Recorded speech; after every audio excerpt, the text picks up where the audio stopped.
Hey folks, I just want to talk a little bit about the intentional community I started. After this video, I posted about talking about wanting to start an intentional community out here in North Carolina. Got a lot of responses and people chatting about it in the comments. So I thought for anyone who's interested and is returning, I would share my first venture into intentional communities. It was back in 2021 when we all Americans received our stimulus checks. I put the first one down on a property, or like as a owner financing loan, and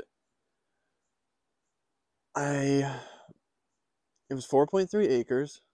It's out in Oregon, like about an hour outside of Klamath Falls, if you know the region. Beautiful spot, and for more or less, I put out Craigslist posts around my town in Montana and the surrounding towns near Klamath Falls and Bend, Oregon, pretty much saying, hey, intentional community, let's do this. Rent is so high, I can't afford it. I was already living out of my camper currently, when I posted this Craigslist ad back in 2021. I'd been living out of my camper for 2.5 years at that point. So I was like, I just need somewhere to park that's not, I have to move every 14 days or I have to pay someone $450 to plug in somewhere random, that's pretty cheap, compared to what people have to pay now. I was like, so $200, just, or work to stay. Let's do this. Let's set up a intentional community, get a little farm going, build some structures, and just try to like live out here and start something, get like an alternative to, either just renting or buying a home. And I had a lot of responses. Had to talk to a lot of people. I had one guy who wanted to come on my property and put up his wall tent and die. He wanted to just pass away, which I was not very fond of. Told him I'd have to politely decline because I'm not going to deal with that, especially trying to start a commune or intentional community. That's the last thing you want, is someone coming and just rolling over dead.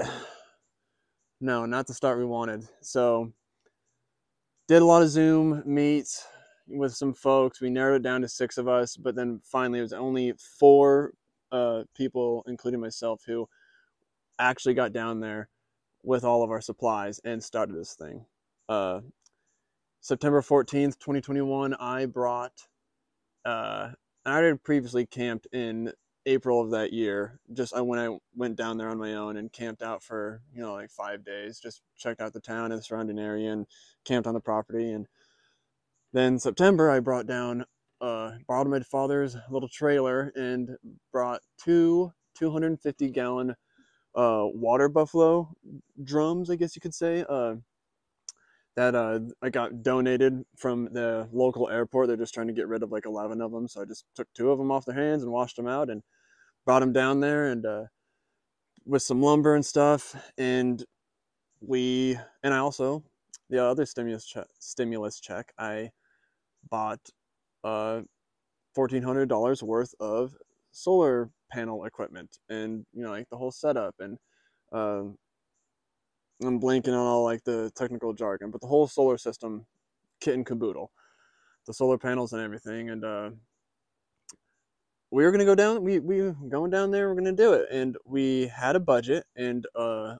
plan that was gonna be about $7,500 that we needed to have in order to officially start living down there, because the laws in Oregon were, and still are,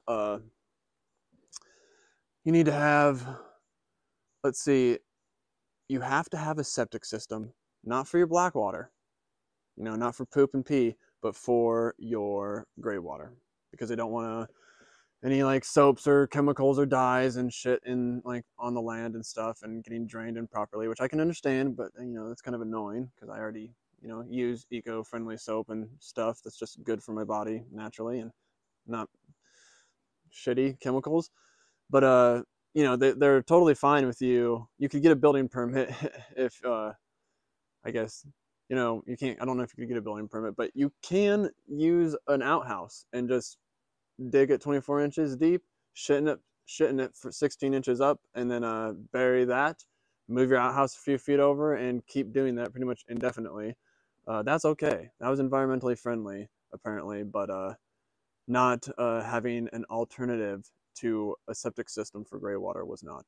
So the permit alone is $1,200.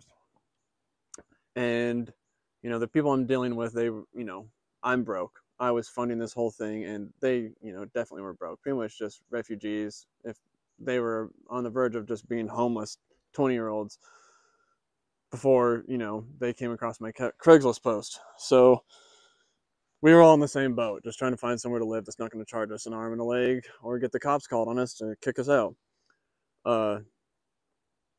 So what we ended up doing was we built an 8x10 little shack, and that's where we put the solar panels on facing south and wired everything up. It wasn't super insulated at all. It got a little cold out there in the high desert, but it was a structural shack that kept you dry from the rain. And because you can build several of those, or I think as many as you can technically want, just like 8x10 shacks that don't have any running water or like permanent power, you know, mainly running water and plumbing, because that counts as like trying to be a living domicile. And if it's 8x10 feet, it is not considered a habitable living domicile. All these zoning codes and stuff that try to prevent you from just living, you know, below your means, and makes it so you have to buy a home or have to build something that costs a shitload of money. Really fucking annoying. But so the main reason why nothing worked out was I could only stay down there for 2 weeks. You know, Klamath Falls, I don't know how it is now. I do know that all the dams have been released, and so I'm hoping that, you know, it's going to be a little bit more prosperous over there, and a lot more like recreation, and even, God forbid, tourism can come there and maybe make some of these smaller towns thrive a little bit and get them up on their feet. But Klamath Falls was just hard to find any work, you know, and I just wasn't going to be able to have any work down there, and neither could the people I was with. You know, for one, afford reliable cars that could get them through the winter, you know, to drive an hour to town to have a job that would sustain them and be able to like make all this work. So, you know, because like a well costs a bunch of money, and it's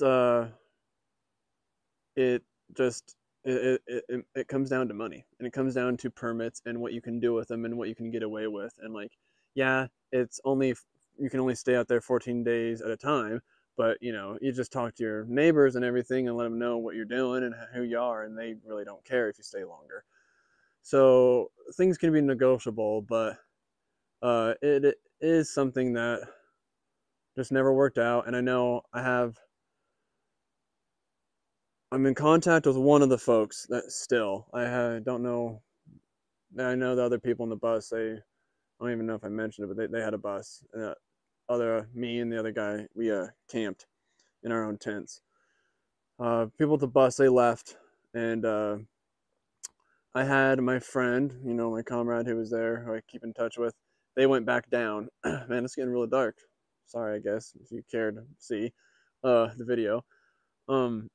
They went down this spring, actually, in 2024. They would go every summer. They've been, you know, coming back and just living there a little bit and camping and just like checking on the property and, you know, avoiding rent for as long as they can until the winter months come. But this spring when they came down, all the solar panel stuff had been stolen, unfortunately. So yeah, we got raided. But what do you expect? It's just out there in the middle of nowhere. Not really middle of nowhere, but uh easy enough to just come and take the shit and leave, and no one's gonna know. And they did.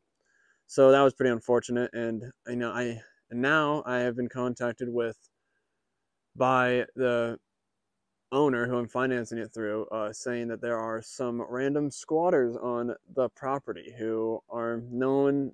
My contact doesn't know them, hasn't been down there for a while, and had the insurance go down. Apparently, the owner had his insurance company go down and take a picture of this trailer. I guess like old trailer camper that's just there that people are squatting out of. And so I don't know when Like, I don't know if I'm gonna get cited or something, but I'm gonna have to definitely go down there and deal with that. Anyone in the area want to help me with that? I want to go on a little adventure. I would love some help. I'll tell you what, because uh, doesn't sound too fun to do on my own. But anyways, yeah. So the main thing was not having a steady source of income, because I'm just not the guy who has enough money to, get. I can't just get $6,000, let alone even $1,200. That's all. I just doing my rent. I'm gonna have to be paying rent through all this and transitioning with buying a place and working until like I can like get the homestead and like a sustainable living source of income. I don't even know. So that's what I want to do down here is find something cheap and affordable and just kind of do the same thing where I'm just doing payments on this property. Like I think my payments are, well, I know my payments are $335 a month, and I have about a year and a half left on the loan. It's a 5-year loan, and so I know I can easily do that down here in North Carolina with some property, and uh, I have a steady source of income here that is close to where I want to buy this time. And that's what I'm going to try and do differently when I buy property here. And the dream, if you're still listening, folks, appreciate it, by the way. But my full-on dream was to have a network of communities or intentional communities that span from North Carolina to my property over in Oregon, coast to coast, you would say. And I like the idea of them being all like not each of them, but just, they're all like relatively a day apart. So you could do like, you know, however many 12-day road trip and hit all of these little properties and these little intentional communes and, barter and trade with each other, just like the independent work to stay program WOOF, I think is kind of like a good example of just having I don't know. I like the idea of a caravan that can go in between and, picks up, troubled youths and uh, takes them to the nearest intentional community to, like they can help out a little bit, get some food and go on their own way, or they can, get on the bus and go see parts of the other country and help out in these other communes as long as they're helping, and uh, just having individual communities that are connected to each other or just inspired by each other, that we all start doing the same thing, finding friends and family that we trust and going in on land together and living on the land, finding places that are unrestricted with proper zoning laws. I mean, that was one thing. I didn't get the proper zoning. I have just rural residential, so I can do somewhat of a commune structure. There's a lot of workarounds in Oregon for that type of thing, but North Carolina is going to be a little bit more different. So that's the dream, is to get something started over here in North Carolina, and then find other people who like this idea and want to be part of it, and like connect them, and they be the next intentional community that we can go and trade each other things, different crops or different jewelry or art or just little almost tribal things, being able to like being smaller village and communities. And I'm just obviously not trying to say we have to go off the grid and just become this hippy dippy commune, but if you're able to stay with your job, with your current line of work, but you are able to rough it a little bit and can save on having to pay thousands of dollars in rent, and you only just do a couple hundred to build yourself something that you can actually have a home, I think that sounds pretty nice.